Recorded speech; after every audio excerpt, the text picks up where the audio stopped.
Hi there, and welcome to Graham's Guide. I want to say Friday Live, but I know it's Wednesday.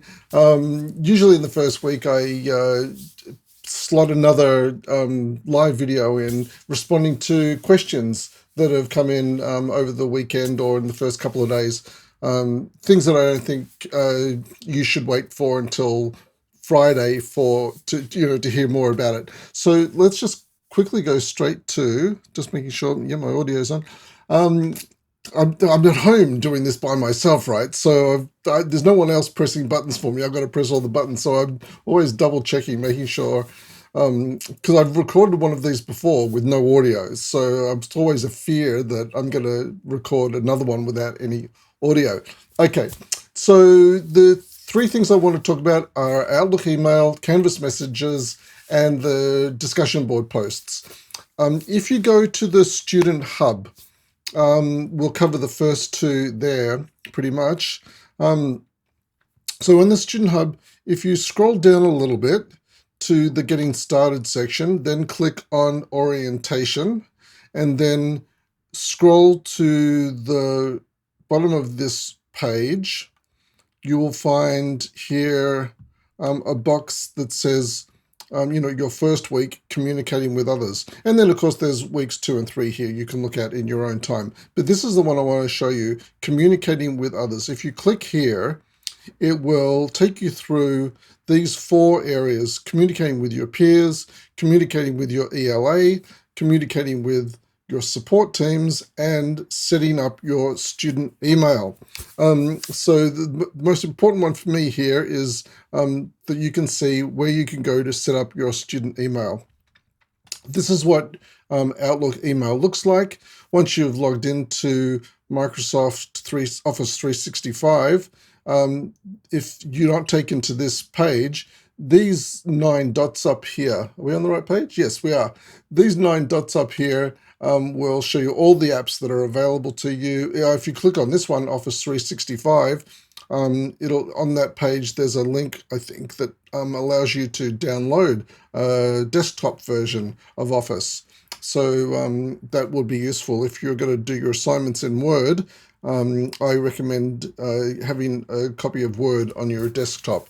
It's going to help with working with citation software such as EndNote on your desktop. Anyway, we're talking about Outlook. So this is what Outlook looks like. So there's also Canvas messaging, and I struggle with this a little bit because Canvas messaging creates an awkward situation. Because when I send you a message in Canvas, and I sometimes will do that, it will also send you a copy of that message to your Outlook email. And this is what's happened here today. So I sent everybody a message today reminding them to check their Outlook email. And you see it down here, it's got the Canvas logo. So this isn't actually an email. This is just a message in Canvas. And Canvas have sent a copy of this Canvas message to your email.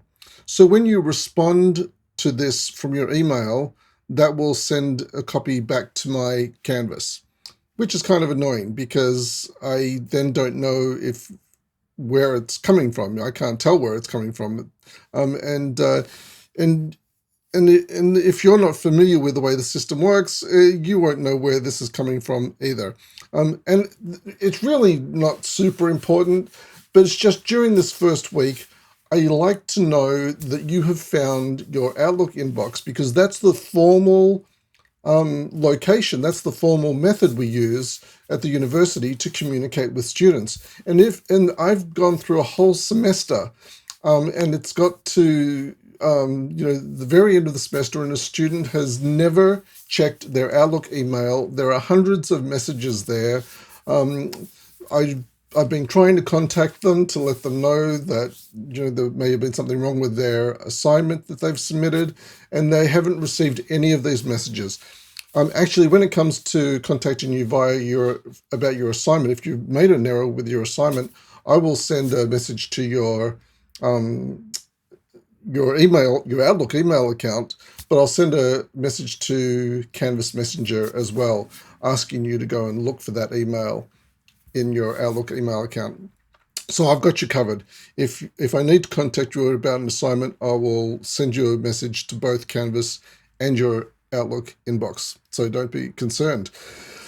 Um, then let's go back here. So the Canvas is over here on the left. So if you click on that, that'll take you into your Canvas message inbox, and that's where you can have casual communication with fellow students. But when you're communicating with your ELA, it's best if you can have that communication in Outlook, and that way there's always going to be a record of that communication. Particularly if you're asking for an assessment, for an assignment extension, those assignment extensions come through to me to our inbox, to Outlook. I'm getting tongue-tied now. Where I want to go now is, now we've covered Outlook, email, and Canvas messages, I just want to talk quickly about discussion board posts. I've pinned 3 discussion forums to the top, but there are all these discussion forums here below. And the current week's discussion is 1.2. So it's kind of best if you stick within the current discussion, like don't go too far ahead. 1 or 2 weeks ahead is okay, but you may post there and no one else is posting there. So people generally post in the current discussion, and that's where I will keep my posts. In the current discussion.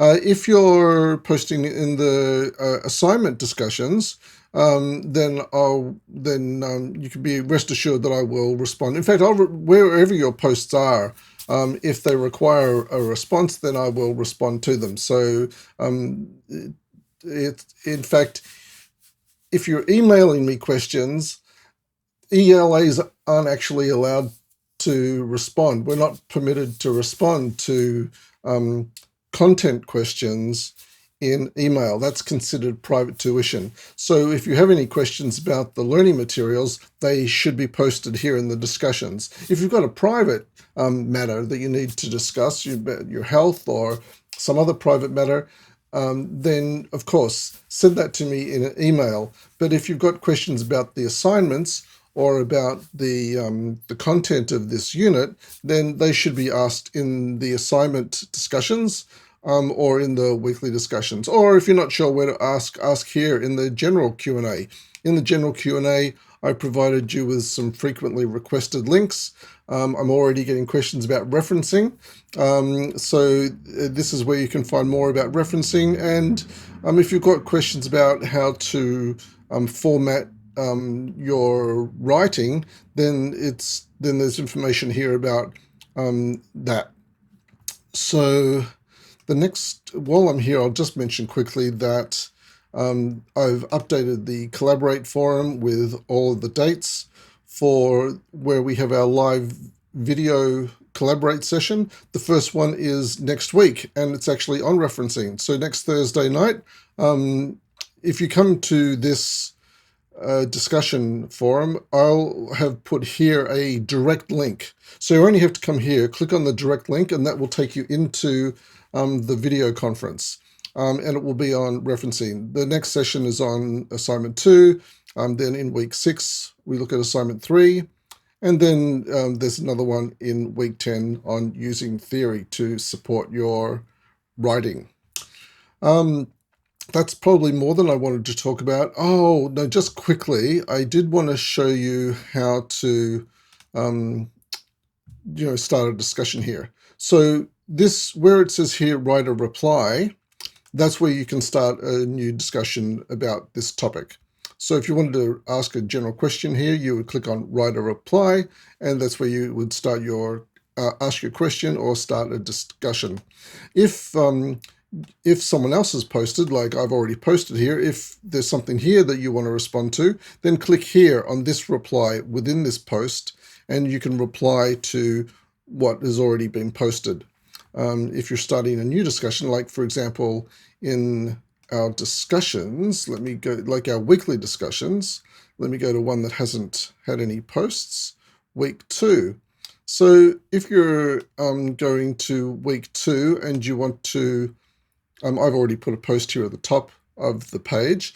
But if you go here to week 2 and you read this and you want to now reply, now want to post your response to the task, click here to post your response to the task, and that'll start a fresh discussion, and then people can respond to your post.